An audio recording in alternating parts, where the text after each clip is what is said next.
చరిత్రలో ఎంతో ప్రాధాన్యత కలిగిన డైనాసిటీలో మౌర్యన్ డైనాసిటీ ఒకటి. అసలు మౌర్యన్ డైనాసిటీ ఇప్పటికీ ఇండియన్ ఇప్పుడు మనం ఫాలో అవుతున్న డీసెంట్రలైజేషన్ పాలసీ ఏదైతే ఉందో, అంటే ఎంపైర్ని డివైడ్ చేసి అడ్మినిస్ట్రేటివ్ కన్వీనియన్స్ కోసం ఇవన్నీ మౌర్యన్స్ ఎప్పుడో చేశారు. అంటే మండలాలు, విలేజ్ అడ్మినిస్ట్రేషన్, డిస్ట్రిక్ట్ అడ్మినిస్ట్రేషన్ ఇవన్నీ ఇప్పుడు మనం ఫాలో అవుతున్నాం కానీ వేరే సెక్టర్స్లో. బట్ మౌర్యన్స్ అప్పుడెప్పుడు ఏన్షియంట్ ఇండియాలోనే చేస్తారు వాళ్ళు. సో మౌర్యన్స్ అసలు ఎలా వచ్చారు, వాళ్ళు రావడానికి గల కారణాలు ఏంటి, ఆ డైనాసిటీ ఇండియన్ హిస్టరీలో ఒక ఇంపార్టెంట్ డైనాసిటీగా భారతదేశ చరిత్ర పుటలోకి ఎలా ఎక్కింది తెలుసుకుందాం ఈ హిస్టరీ వీడియోస్లో. ఫ్రెండ్స్, ఇది ఒక సిరీస్గా ఇప్పటివరకు హిస్టరీ సిరీస్ని స్టార్ట్ చేయబోతున్నాం.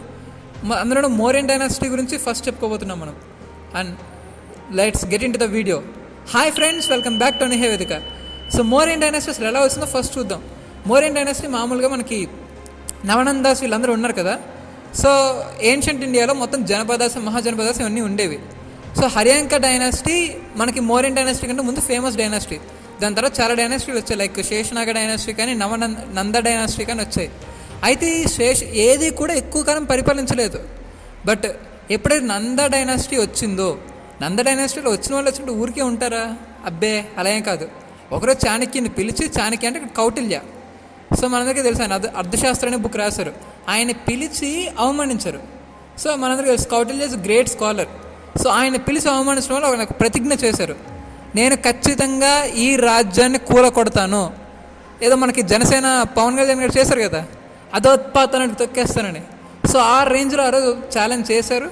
ఛాలెంజ్ చేసి అన్నట్లుగానే చాలా అతి తొందరలోనే, తక్కువ కాలంలోనే చంద్రగుప్త మౌర్యని పట్టారు.